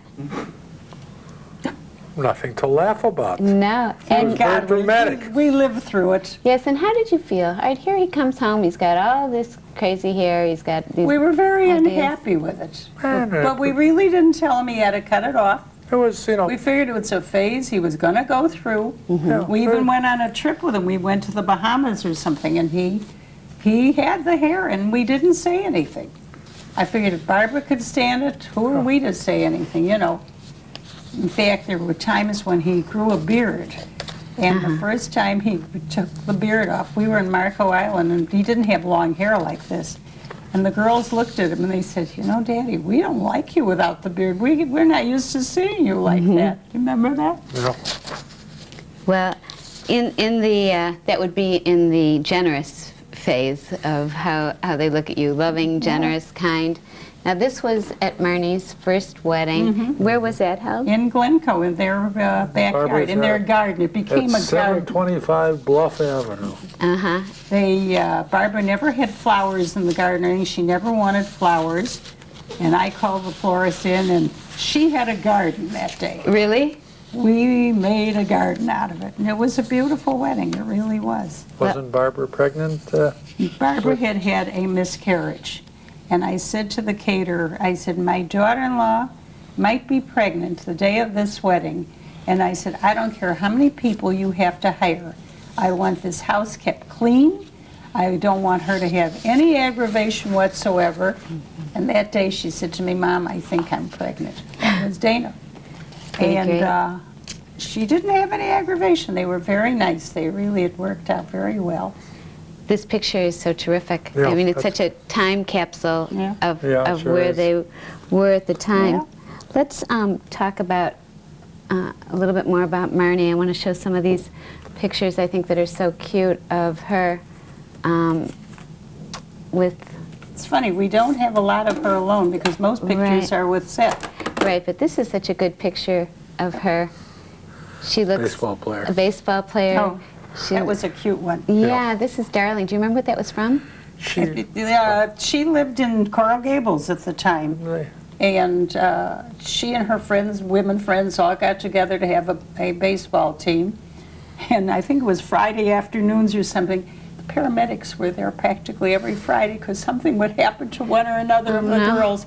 They finally disbanded. They figured it wasn't for them. She's a wonderful aunt. Oh, The girls Yeah. love her. yeah. She's flying to see Dawn in what, about 2 weeks? 2 She's weeks. going down just for a weekend by That's herself. And she's a terrific mom to Seth. She is. Oh, And she- I've got lots of pictures of him, and we'll talk about Seth in a minute. But let's go in the chronological order and talk about the grandchildren. I've got a bunch of pictures here. We saw a picture of Dawn when she was little. Here's another one. What was Dawn like as a little girl? She was a Sweet. doll. She was a I'll hold doll. that. Yeah. She really was. She was like Kenny was when he was little. And I used to say to Barbara, Barbara, you might have been like this too, but I didn't know you as a little girl. But she's just like her father. Yeah. She was sweet. And Barbara would say, oh, Mom, she's not so good. She's not so sweet. And then when she started nursery school then, and Barbara started to meet other mothers and other children, she came home one day and she said, you know what, Mom? You were right. She's good. And she really was good. She's sweet. You have a special relationship with her. Well, She's- because it's like Mel said, we babysat with her, and so there was a closeness. Yeah, And she was, what, about 10 years old when they moved to California? I think so. She's So we had 10 kind. years of her. No, Yeah. she was older than that. She was in high school 13. already. She was 13. This is from her graduation in Colorado. Yes. Yes. I don't think that there's an event that you two have missed. We try not to. No. As long as we're able, You- we'll be there. You get up As and long you as go. airplanes fly, we'll go. It's good. This is such a cute picture. I'm not sure if it's from a bar mitzvah or what, of probably from one of the calendars. One of it probably was. No, the calendars I've got in different frames. Oh, okay. No, I think it was just a picture when they were all together. It's very cute. Maybe in Colorado. That redhead, Let me see the background. you can tell. And then, I can't tell from that. Isn't that Maureen in the back? Let me see. Is that Maureen? maybe, In the right-hand corner? could be. Over Kenny's shoulder? I don't know. Does it look like her to It you? does. I don't know. But we'll have to figure it out. It's very cute. And then Little Red, that looked like Little a Red. Cabbage Patch doll Oh. from the time Oh, she God, was she's born. cute. What was She she was- like as a little girl? She was a little more like Marnie. She's a little more on the feisty side. Yeah, And yeah, she's a second child, you know. Spoiled. Not spoiled, well, spoiled Yeah, she- probably, but also wanting to make her own place. You know, she had an older sister, and she went to, and sister's what, 5 years older than she is? 6 years older, so there's that. But she's great. She is great. How about, what do you see for Dana in the future? What do you think will happen with her? Oh, Dana will never get lost. Dana is a very outgoing. outgoing and self-contained both. She cannot be taken advantage of. Which is good. She knows what she wants. She can be a little bit abrasive at times, but she can also be very sweet. We love the fact that she has moved back to Chicago. And it's funny, we are getting the opportunity, I'm getting the opportunity certainly, of knowing her as an individual rather than a part of Dawn and Kenny and Barbara. And we get along very well. We've gone to brunch with her last week. We go to were here. lunch. Yeah. How about for Dawn? What do you see the future for Well, her? The Well- future for Dawn is she's a little bit too, I believe, too easy to be hurt. I don't think she's strong enough, strong-willed. She's not as strong-willed as Dana is. Now, maybe it's just the way we see it, but I think she'll be fine. She's got a good head on her. She apparently knows just what she wants to do now and got it all planned. And she's thrilled with this I baby. think, We talked to her last night, so. I think Dawn, over her life, will probably get kicked a few times before she gets kissed too many times. Dana Dana has a tendency to kick back first, if you will. Which is good. Which is fine. You know, each one has their own personality. Yeah. They're not the same people. There's no question about No. it. Two complete different personalities, and they're both great. you know. Terrific. And how about this little guy? Let's talk Oh. about Seth. So what you said about the boots, I didn't This is such a remember cute that. picture. What was he like as about- a little boy? He was. He was He very was good. then and is now. He was a good little boy. He really was. With him. From the time he was 1 year old, we took him to Paris. When he to the was French 1? Riviera. He had his 1-year-old birthday in Monte Carlo. Yeah, Oh my goodness. That's fantastic. yeah. And he had a good time. His father couldn't carry him around, so Mel carried him around. And I remember when we went to the Rodin Rodin Museum. Museum. He loved it. He loved He it. only wanted to feel and touch everything. He just loved it. And what's he like as he's growing up? He is a nice young man. He is a kind, loving, concerned, bright. I You know, don't, I think my daughter did a fantastic job raising him. did I tell you when he saw what you had asked Marnie to write about Mel and that? I think I told you that. Yeah. He said to her, "What's wrong with my grandmother? She's just as important as my grandfather is." Despite that, he's a nice boy. Yeah. But No, it's, he is. And it's he's very true. good in school. He's very, very bright.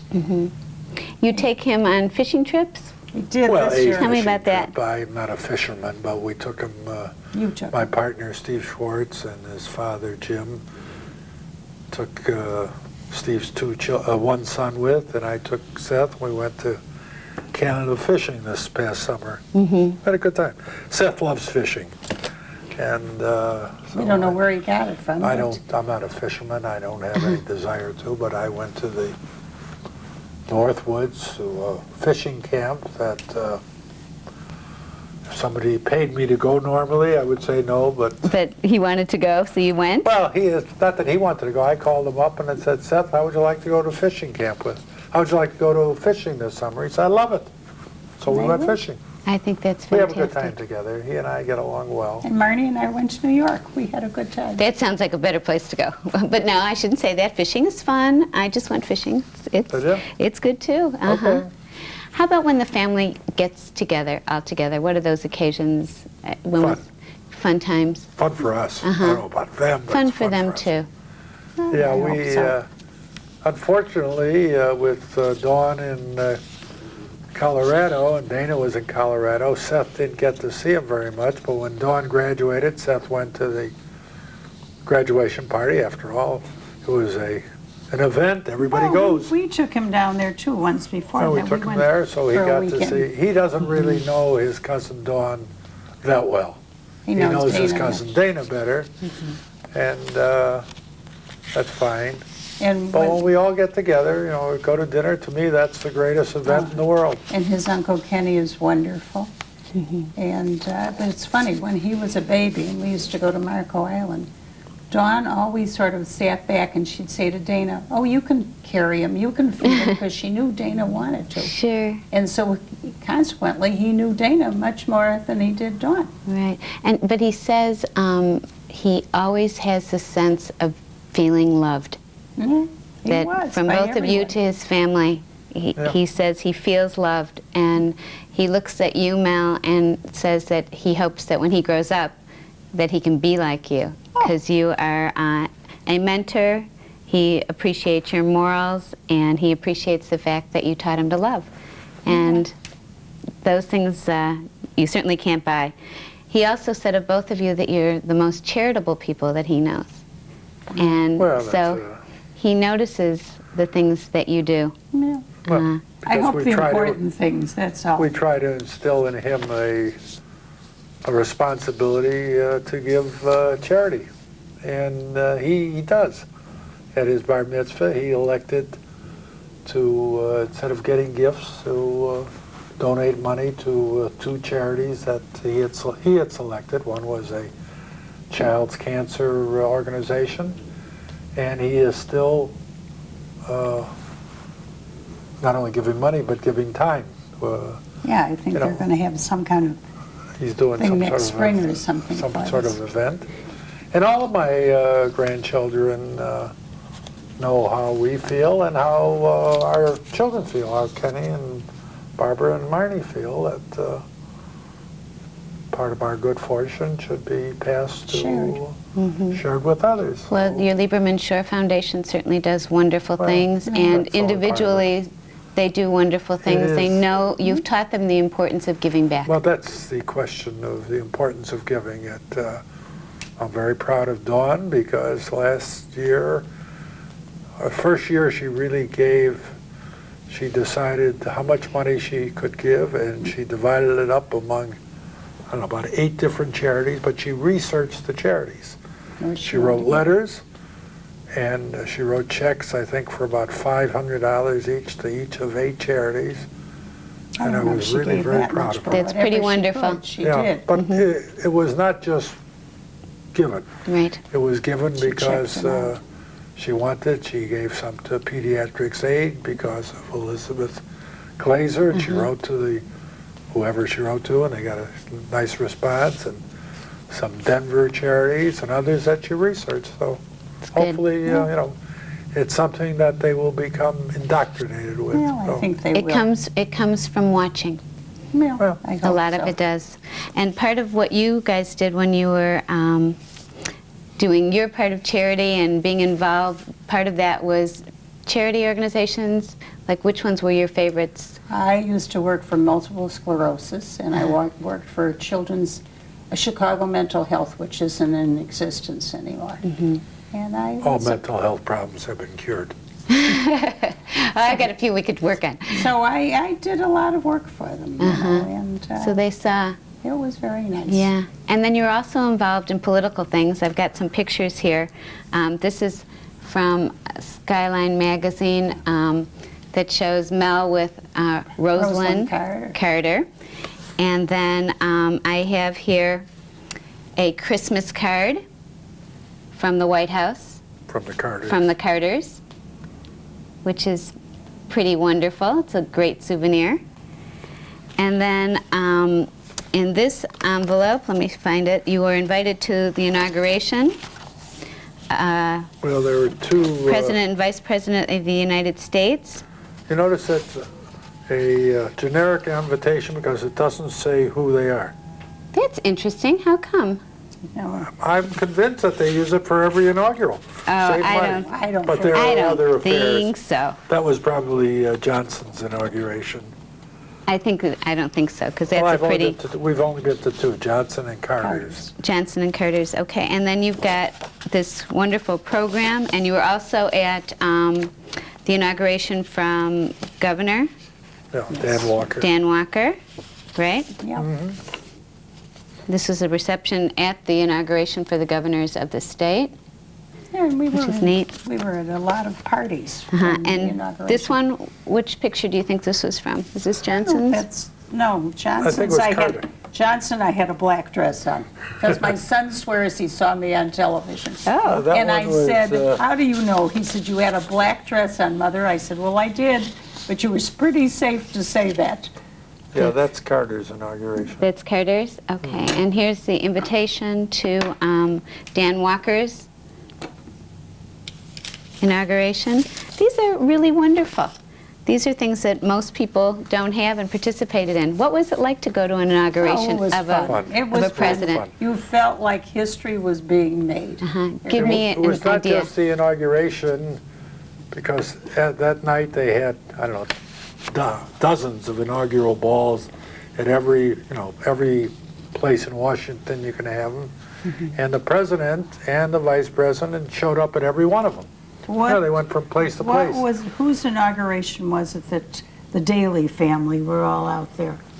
That was Carter. Was it Carter's? Yeah. Well, it was funny because Kenny had one of the Daley girls as his teacher in high school. Oh, And she became, I think, a nun later on. And she used to excuse him from class because he had baseball practice or some sports activity. So when we went up to talk to them at one of the inaugurations, I said to her, I don't know if you remember my son or not, but he was Ken Lieberman. She says, oh, the baseball player. That's pretty terrific. And she knew, you know, and I was thrilled. I was thrilled to come home and tell him this, That's you know. right. That he But they were a lot of remembered. fun. And they had interesting events. There were luncheons In the at, White House. At the White House, there were luncheons at Where could some you go of in the White House?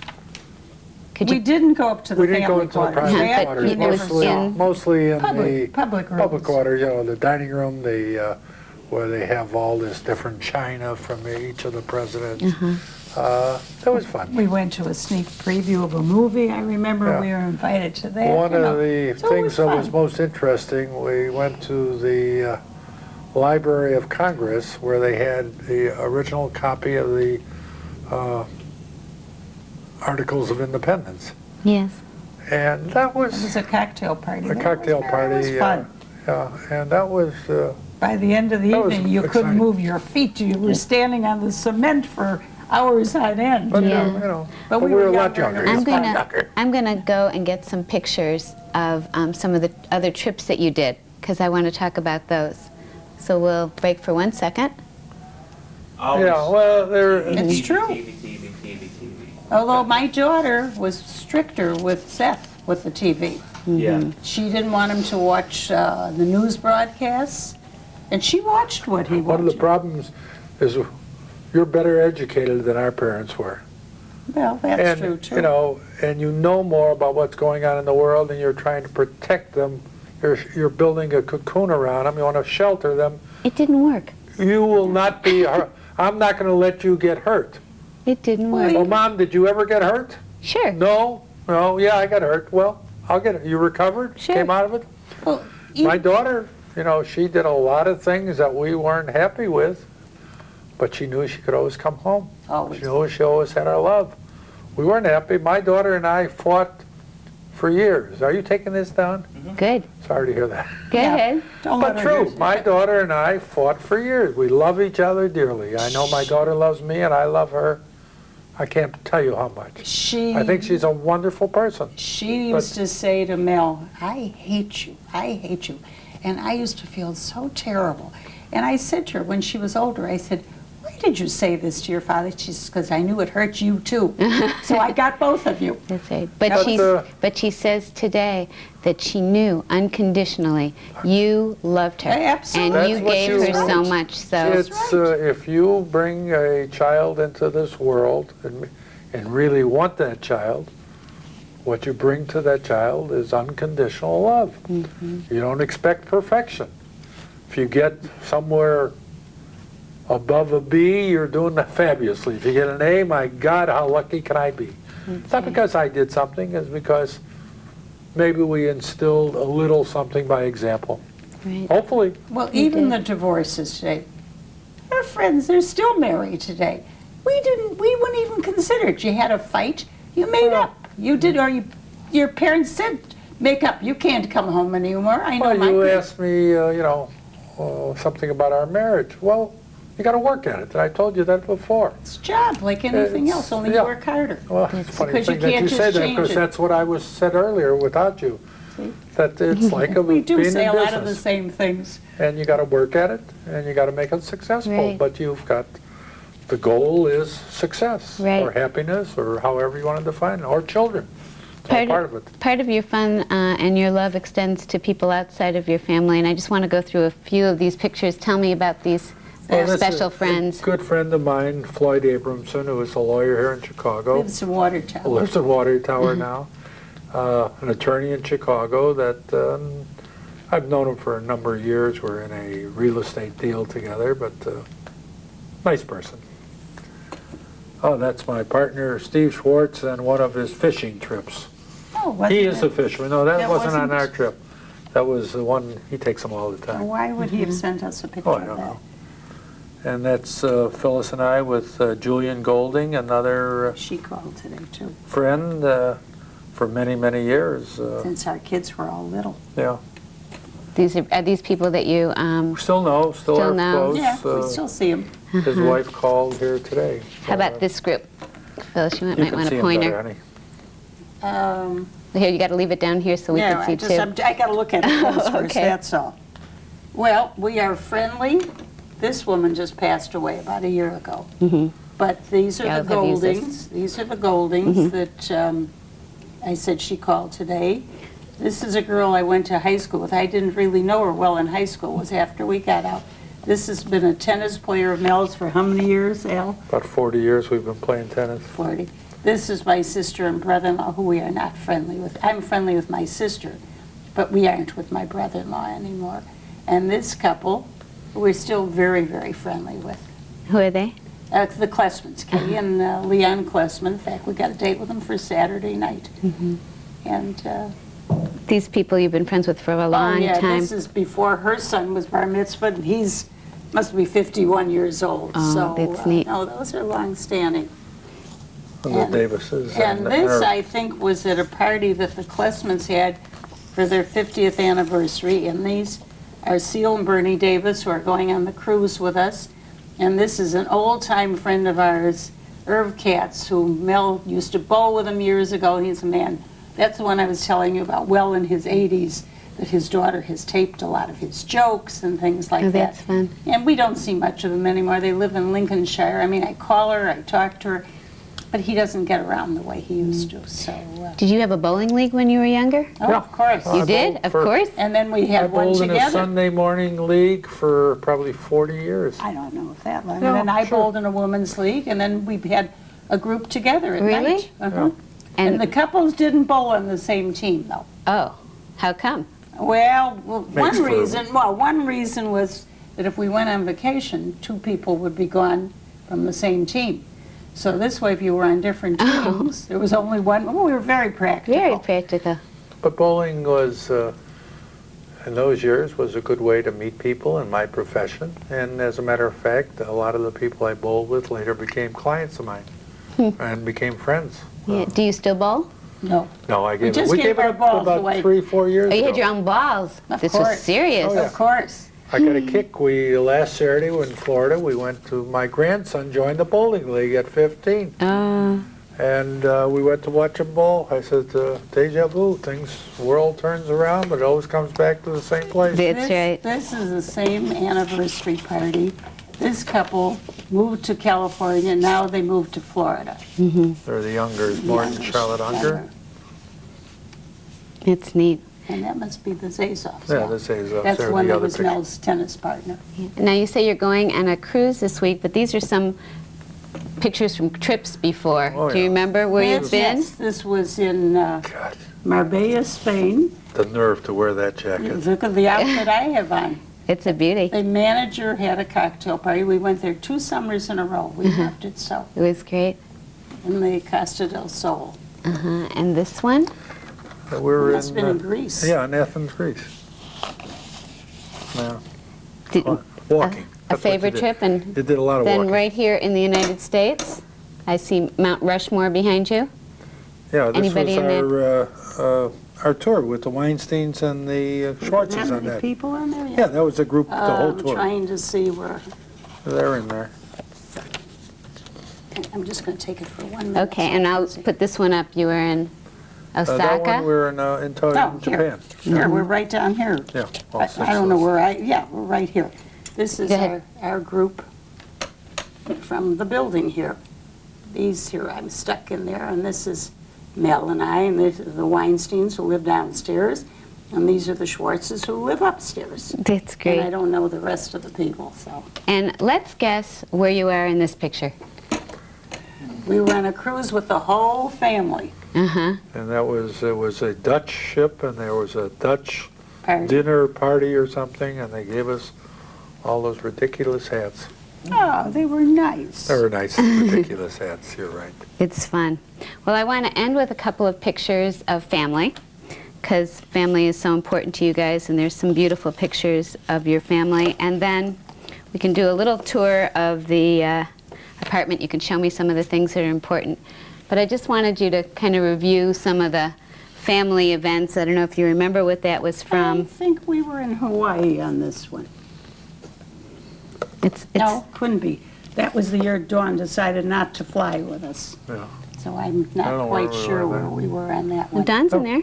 No, Yeah, no, that's what why I'm I saying. know it can't be Oh, Hawaii. can't be. Oh, Because It okay. might have been Florida. And We had a room for her, and she decided she wasn't flying It's so anymore. cute because the kids are so little. Yeah. I think it's wonderful that you travel together as a family. Was that at a bar mitzvah? No, this was last Passover at Mission Hills. in California. Barbara's parents were in town, and we invited them all to come to the club to have dinner. It's so And, nice that you Marnie all and Seth can came get from together and Florida. have a nice time. Yeah. It's very special. Yeah. And how about this one?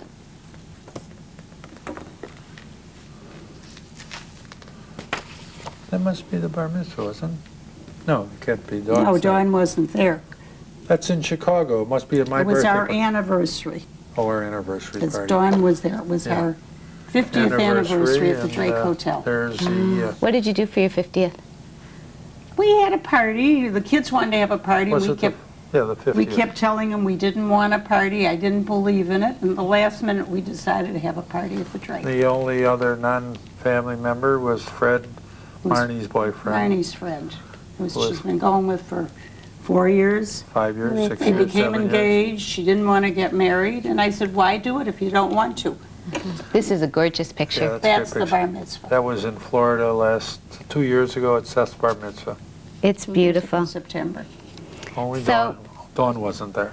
Looking at all these things, what would you say was the best thing you'd ever done? Have children. Have children. Yeah? First of all, No, getting get married. married. Getting married was good. You But, say getting married. You said, Mel, that your life didn't begin until there was Phyllis. That's right.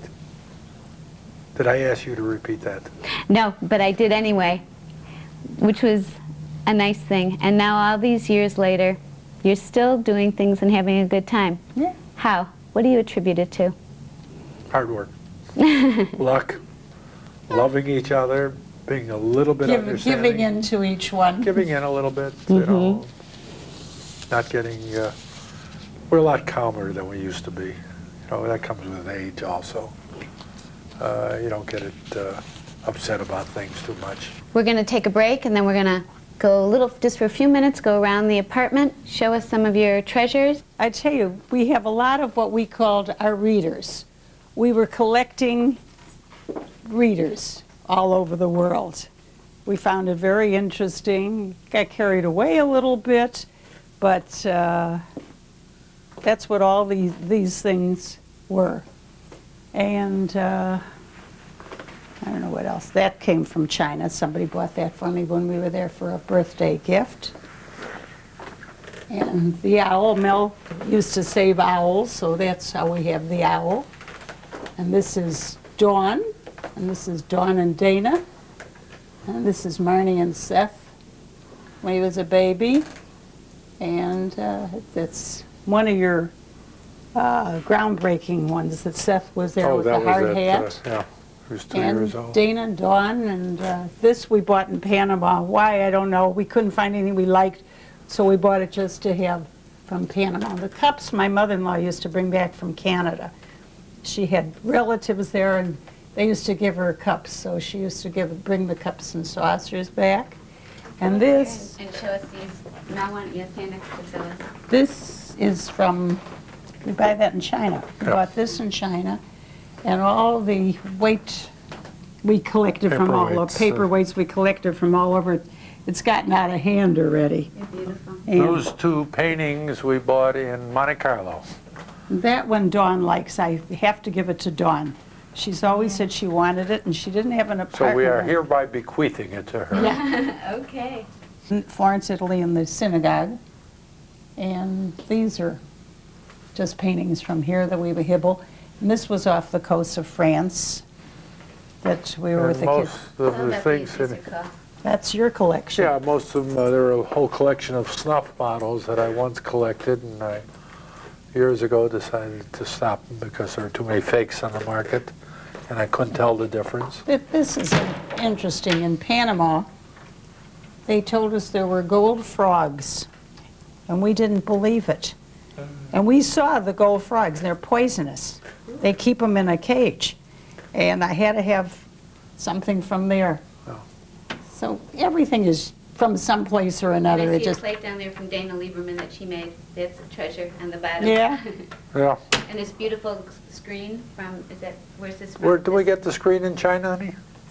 which, This big screen, here. The big screen. no, Where did that come from? that came from the United States. Did it? I was Probably wrong. it's Chinese, but we got it here. That's our wedding, from our wedding cake, Oh, from yeah. Ellison uniform, and that's Kenny's, from Kenny's bar mitzvah. Great. In 1946 or late 45, 45. I flew up to Korea, and these three statues I bought in Korea for sure next to nothing. Probably traded them for a pack of cigarettes. And I brought it back, and we've had them all that time. The only problem, this one broke a hand off of, It but came that way. And I said, that's the way it came, and we're going to leave it like that.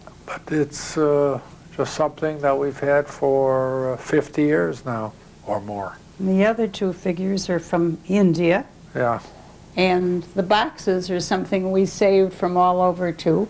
And So this, you want to come over here, if you can, this little red one, I hate to throw it away, but it's so warped, but it's from Korea. And I said, I'll never go back to Korea again. We have to try and save it. So that's the boxes. So they're from all over too. And the oh, rest- leaf piece is so gorgeous. yeah, well, those we bought. The airplane we got for an anniversary gift. Somebody bought us that. Very special. And the statues under there are from Israel. Well, let me see if I can move this a little bit so you can see them, because they're just beautiful. They were on a stand, but you can't, we couldn't put them anyplace on the stand, so we stuck them under there. They're wonderful. Just So, beautiful. You've got beautiful things from all of your trips. And Oh, those Bill, two. You might want to see this map of where they've been. all right, you can see that better than I can. The red dots are where Phyllis and I were together, and the black dots are where she was without me. Usually Mark because I places had to without stay her. home and work, like a good husband and father should. Didn't want to go. We were in Australia, and we were in So she's India, been and to Africa. You look like South you've covered the Africa, world. South I America, really did. Australia, One's India. coming off. We've been to the Far East, China, and of course every Few place in the times. United States. And And you want me to that's- help you hold it? No. That's about it.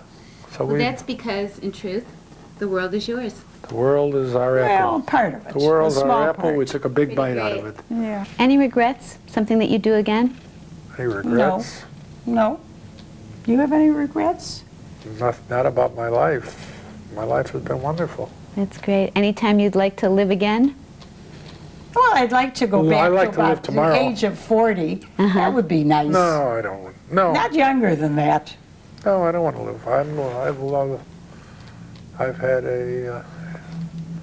as a trite saying, I've had a wonderful life. And as if I can leave one message to my family is, they've been wonderful. And if I Just left stay it- around a long time. Well, I don't want to be trite. I don't want to be emotional, but I've told this to my wife. If I were to die tomorrow, I hope nobody grieves for me because it's been a wonderful life. And We'll go out and celebrate. well, I want them to celebrate. I have no regrets, not one.